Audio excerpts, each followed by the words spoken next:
नमस्कार, मैं हूं यश खुराना। स्वागत है आपका हमारे इस बेहद खास कार्यक्रम यूपी लाइव में। अब से रोज 11:30 बजे हम उत्तर प्रदेश का खास बुलेटिन करेंगे ताकि आपको तमाम खबरों से अवगत करवाए। और इसका मकसद और उद्देश्य यही है कि उत्तर प्रदेश की सरजमी पर क्या पॉलिटिकल सरगर्मियां चल रही है, क्या राजनीतिक सरगर्मियां चल रही है, किसने क्या बयान दिया, किसने क्या आरोप लगाया, किसने क्या प्रत्यारोप किया।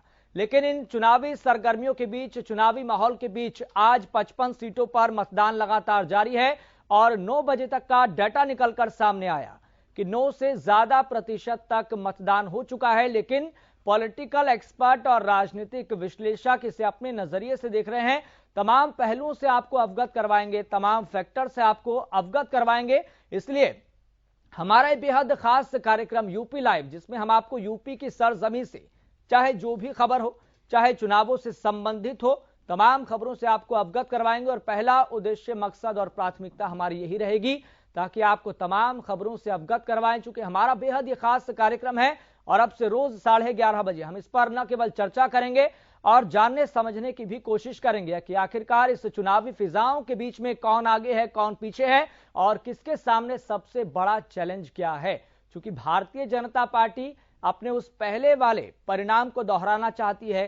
सपा ये सोच रही है, उसके जहन में ये ख्याल है कि हम सत्ता में आए जैसे तैसे करके। क्योंकि पॉलिटिकल एक्सपर्ट नब्ज को पकड़ने की कोशिश कर रहे हैं। और इससे पहले की अगर बात करें, पहले चरण में 58 सीटों पर मतदान हुआ था, कमोबेश 60% तक का मतदान हुआ था।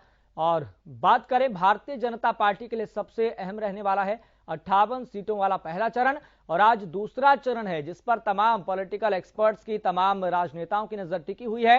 क्योंकि किसी के लिए साख का सवाल है, किसी के लिए नाक का सवाल है और किसी के लिए अपनी सत्ता दांव पर लगाने का सवाल है।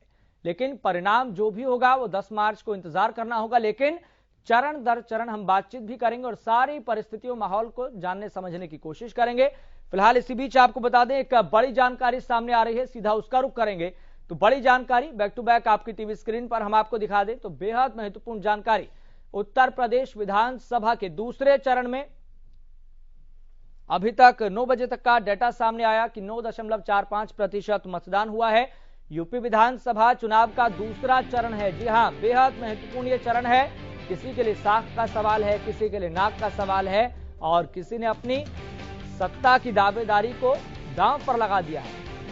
तो चुनावी मैदान में कुल 586 प्रत्याशी हैं। और सबसे खास बात और बड़ी बात यहां पर यह है कि योगी सरकार के 4 मंत्री चुनावी मैदान में हैं। यूपी के 9 जिलों की 55 सीटों पर मतदान हो रहा है।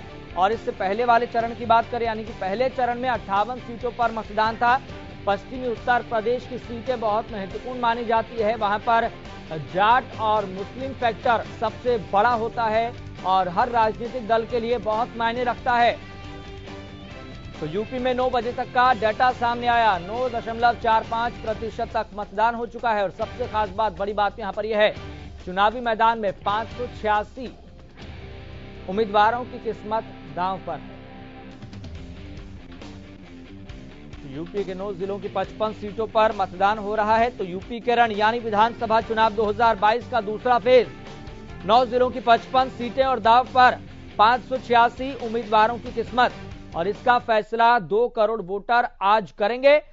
तो वोटिंग शुरू हुए कई घंटे बीत चुके हैं और वोटर टर्नआउट ऐप के मुताबिक एक डाटा सामने आया कि शुरुआती 2 घंटों में, यानी कि 9 बजे तक का डाटा है, 9.45% तक मतदान हुआ है। और कुछ जगहों पर ईवीएम में खराबी की खबरें भी सामने आई थी। और अब मतदान शांतिपूर्ण तरीके से चल रहा है। तो आज की 55 सीटों पर आजम खान, उनके बेटे अब्दुल्ला आजम और भाजपा के सुरेंद्र खन्ना जैसे बड़े चेहरे भी हैं। और जाट, मुस्लिम और किसानों का बाहुल्य है। 2017 में इन 55 सीटों में से भाजपा ने 38, सपा ने 15 और कांग्रेस ने 2 सीटों पर जीत दर्ज की थी। तो पहले का चुनावी गणित तो ये था, लेकिन अब का गणित, अब का समीकरण पूरी तरह से बदल चुका है। और ये 55 सीटों पर किसी की साख है, किसी की दाव लगा हुआ है और किसी का सत्ता को लेकर दाव खेलना बहुत मायने रखता है। फिलहाल आपको बता दें, हमारे साथ हमारे संवाददाता आसिफ हसन जुड़ गए हैं। आसिफ हसन, आज की 55 सीटें किस राजनीतिक दल के लिए कितनी महत्वपूर्ण है और फिलहाल मतदान प्रतिशत को लेकर क्या अपडेट मिल पा रहा है? जी बिल्कुल बता दूं कि जो दूसरे चरण का मतदान है काफी महत्वपूर्ण है। 55 सीटों का मतदान है, जहां पर अगर हम पिछला रिकॉर्ड देखें 2017 का, वहां पर भाजपा ने 38 सीटें जीती थी और समाजवादी पार्टी ने 15 सीटें और वहीं कांग्रेस ने 2 सीटें जीती थी। लेकिन ये 5 साल के बाद जो तमाम समीकरण बदले हैं, तमाम घटनाएं बदली हैं। इसमें किसान आंदोलन हो, चाहे अभी वर्तमान में हिजाब मुद्दा हो, तो तमाम तरह की जो इस तरह घटनाएं बीती हैं उसको लेकर यह है आज जो है काफी कुछ यहाँ पे देखने को मिलेगा। चुनाव शुरू हो चुका है, काफी शांतिपूर्ण से ढंग से चल रहा है चुनाव। और दूसरी बात ये बता दूं कि यहाँ पर काफी उत्साह के साथ मतदाता आ रहे हैं। अभी जो वर्तमान में डाटा आया है वो करीब हमारे पास जो 15% की एवरेज आ रही है। जो अभी जो चुनाव निकल के आए हैं, जो मतदान हुआ है अभी तक का, उसमें 15% से ही अधिक ही मतदान हो चुका है। अभी पूरा डाटा हमारे पास नहीं आया है क्योंकि थोड़ा सा लेट आता है वहां से। तो लेकिन जो समीकरण है ये मुस्लिम की बात करें, चाहे रामपुर की बात करें, चाहे वो सहारनपुर की बात करें, चाहे वो संभल की बात करें, चाहे बदायूं की बात करें, चाहे वो अमरोहा की बात करें, यहाँ पर मुस्लिम फैक्टर बहुत ज्यादा काम करता है। अगर हम बदायूं की बात करें तो यादव मुस्लिम का एक बाहुल क्षेत्र है, वहां पे काफी समाजवादियों का गढ़ रहा है। और इसी तरह से रामपुर की बात करें, वो आजम खां का क्षेत्र है। आजम खां समाजवादी के काफी बड़े नेता हैं, प्रभावी नेता है, लेकिन वो वर्तमान में जेल में है। फिर भी उनका जो है फैक्टर कहीं ना कहीं काम करेगा। जी, आसिफ हसन, मैं आपके पास लौटूंगा चूंकि हमारे साथ हमारे सहयोगी नाजरीन भी जुड़ गई है मुरादाबाद से। नाजरीन, फिलहाल ग्राउंड जीरो से क्या रिपोर्ट मिल पा रही है? जी देखिए, ग्राउंड जीरो से जैसे कि आप देख रहे हैं, यहाँ बूथ पर काफी संख्या में वोटर वोट डालने के लिए आए हुए हैं। लंबी लंबी कतारें लगी हुई हैं और अभी तक जो है पूरी शांतिपूर्वक यहाँ पर चुनाव किया जा रहा है, वोटिंग डाली जा रही है। लोगों का आना जाना सुबह 7 बजे से, जैसा कि वोटिंग शुरू हो चुकी है, सुबह 7 बजे से यहाँ पर लगातार आना जाना लगा हुआ है। और कोरोना प्रोटोकॉल को भी ध्यान में रखते हुए यहाँ पर पूरी व्यवस्था की गई है। प्रशासन भी पूरा यहाँ पर सुचारू रूप से सक्रिय दिखाई दे रहा है। अब तक अगर कहें वोटिंग की बात करें तो लगभग 23.5% वोटिंग यहाँ हो चुकी है मुरादाबाद विधानसभा 28 में। जैसा कि आप देख रहे हैं, वोटिंग लगातार यहाँ पर जारी है। कई लोग डालकर जा भी चुके हैं और लगातार लोग आ भी रहे हैं डालने के लिए। यहाँ पर हम आपको दिखा देते हैं कि किस संख्या में यहाँ पर वोटर्स जो हैं वोट डालने के लिए आए हुए हैं। जी, लेकिन नाजरीन, फिलहाल मुरादाबाद में अभी तक कितने प्रतिशत तक मतदान हो चुका है? जो कि जो डाटा 9 बजे तक सामने आया था उसके अनुसार तो 7% तक ही मतदान हुआ है, लेकिन जो अभी अपडेटेड है उसका आंकड़ा क्या है? जी, अभी लगभग 10:30 पौने 11 बजे तक जो डाटा हमें मिला है वो 23.5% की जा चुकी है मुरादाबाद में। जी, तो इसका मतलब यह है कि यहाँ पर मतदाताओं में एक अलग तरह का उत्साह देखने को मिल रहा है। लेकिन इस मुरादाबाद में अगर चुनाव की बात करें तो जब उत्साह यहाँ पर नजर आ रहा है, काफी बड़ी संख्या में वोटर जो है वोट डालने के लिए आए हुए हैं। और ऐसा भी कहा जा सकता है कि इस बार जो ये चुनाव इस विधानसभा का, इसमें एक अलग ही देखने को मिल रही है। लोगों में काफी उत्साह है। कहा जाए तो काफी पार्टियां यहाँ पर खड़ी हैं चुनाव मैदान में, लेकिन लोगों से अगर ग्राउंड जीरो पर हम बात करते हैं तो कहीं ना कहीं देखा जाता है, सामने आता है कि भाजपा वर्सेस सपा यहाँ पर ज्यादा दिखाई दे रहा है।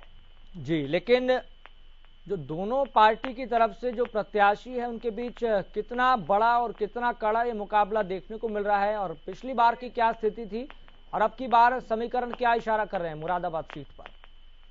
जी देखिए, मुकाबला तो अगर मुकाबले की बात करें तो यहाँ पिछले विधानसभा चुनाव में भी मुकाबला काफी टक्कर का रहा है। और इस बार तो अगर बात करें तो इस बार ये मुकाबला एक अलग ही रूप लिए हुए है। यहाँ पर कहा जा सकता है कि सपा वर्सेस भाजपा जो है वो इस बार के विधानसभा में कुछ अलग ही रूप में दिखाई दे रहा है। ग्राउंड जीरो पर अगर लोगों से बात की जाती है तो 50-50 का आप इसको मामला कह सकते हैं। जी, और यहाँ पर कितने प्रतिशत मतदाता हैं जो अपने मताधिकार का इस्तेमाल आज करेंगे, और अमूमन कितना प्रतिशत मतदान देखने को मिलता है मुरादाबाद में हर दफा? जी, मतदाता का जो प्रतिशत है वो तो लगभग काफी बड़ी संख्या में है। और अभी मतदान की, आज के मतदान की अगर बात करें तो यहाँ पर उम्मीद है कि लगभग 70 से 80% मतदान जो है यहाँ देखने को मिल सकता है। जी, चूंकि मुरादाबाद पर हर राजनीतिक दल की कड़ी नजर रहती है, बारीकी से सभी चीजों का आकलन किया जाता है, परिस्थितियों का इवैल्यूएशन किया जाता है। बाकायदा खुद भारतीय जनता पार्टी के कई कद्दावर नेता, दिग्गज नेता यहाँ पर आए और उन्होंने जानने समझने की कोशिश की कि आखिर जनता की नब्ज क्या है, टटोलने की कोशिश की। तो फिलहाल इशारा क्या मिल पा रहा है? इशारा देखिए, अगर हम बात करें पब्लिक की, जनता की अगर बात करें तो जनता में तो भारतीय जनता पार्टी को लेकर के कहीं पर विरोध भी है और कहीं समर्थन भी है। इसी तरह से सभी राजनीतिक पार्टियों का बराबर यहाँ देखने को मिल रहा है। अब समीकरण की अगर बात करें तो इसमें नहीं कहा जा सकता कि जनता का मूड क्या है और क्या नहीं है। जब हम ग्राउंड जीरो पर जनता की राय जानते हैं तो वहां पर अगर एक छोटा सा मैं आपको उदाहरण दूं तो 60-40 का जो यहाँ पर समीकरण है वो नजर आता है कहीं ना। लेकिन नाज़रीन, यहाँ पर मुरादाबाद में लोगों के लिए क्या मुद्दे हैं और क्या यहाँ पर प्रादेशिक मुद्दे हावी हैं या फिर जो नेशनलिज्म के आधार पर जो मुद्दे उछाले जाते हैं, राष्ट्रवाद के आधार पर जो मुद्दे उछाले जाते हैं, या यहाँ पर ये हावी है? नहीं, ऐसा नहीं है। नेशनल मुद्दे जो आप सांप्रदायिक मुद्दों की बात कर रहे हैं वो अगर मुरादाबाद की बात करें तो लगभग यहाँ पर कुछ जगहों पर नहीं भी दिखाई देते हैं।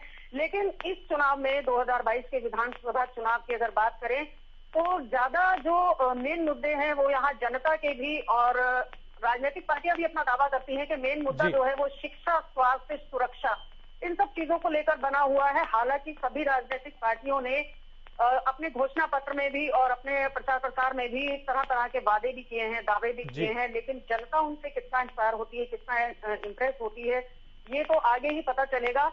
लेकिन मुद्दा यहाँ पर मेन जो है वो सुरक्षा, शिक्षा, स्वास्थ्य, इन सब चीजों को लेकर के बना हुआ है। यानी कि मुरादाबाद में बुनियादी मुद्दों पर फोकस किया जा रहा है जनता की तरफ से, लेकिन देखना होगा, इंतजार करना होगा इन 55 सीटों का परिणाम क्या होगा। 10 मार्च का इंतजार करना होगा और बाकायदा सभी परिणाम जानने के लिए 10 मार्च का इंतजार करना होगा।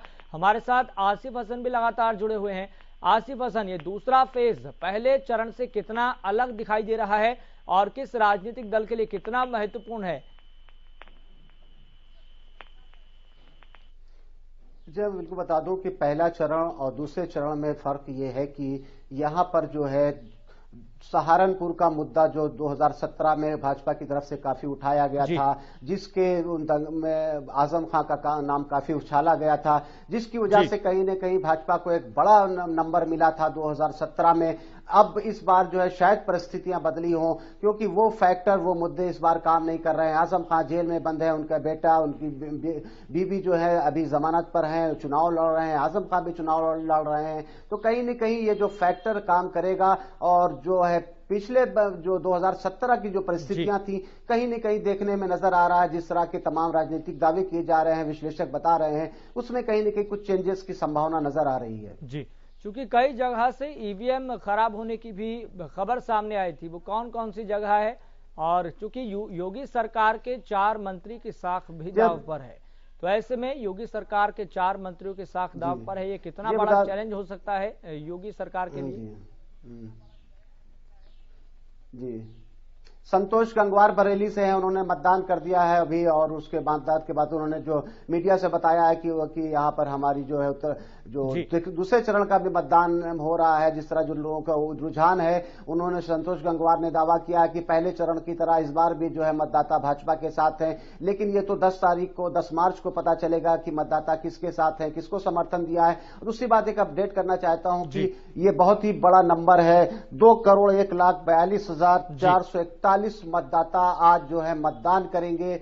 ये एक बहुत बड़ा नंबर है और कहीं ना कहीं ये देखने को मिल रहा है, जहां पर आपने भी बात किया था कि कुछ जगह ईवीएम खराब हो गई थी, जिसमें संबल है, अमरोहा है, और जिन जगह पे कुछ बूथों पे जो है ईवीएम की खराबी की बात आई थी, लेकिन उसको जो है दुरुस्त करके फिर से मतदान वहां पे सुचारू रूप से शुरू कर दिया गया है। जी, ठीक है आसिफ, बहुत बहुत शुक्रिया जानकारी साझा करने के लिए। नाजरीन, आपका बहुत बहुत शुक्रिया जानकारी साझा करने के लिए। और ग्राउंड जीरो से जो वहां पर हलचल देखने को मिल रही है, जो मतदाताओं में उत्साह